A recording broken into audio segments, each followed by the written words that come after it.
I was sent this pack of two 20-inch by 4.5-inch 5-micron water filters and asked to give my opinion on them to make this short video. So here goes.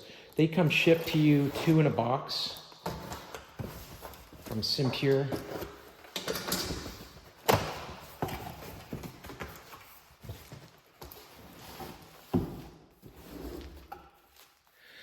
These are wound filters, so they're called string wound.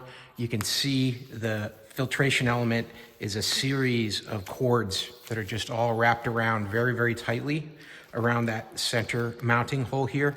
It does have a plastic core in the center that gives it structure. You can see that.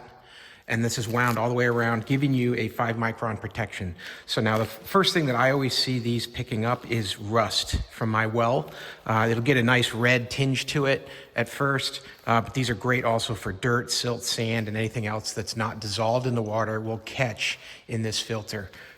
So I hope that was helpful to learn a little bit more about these 5-micron 20 by 4.5-inch string wound filters. Hope this information was helpful to you, and as always, hope you have a great day.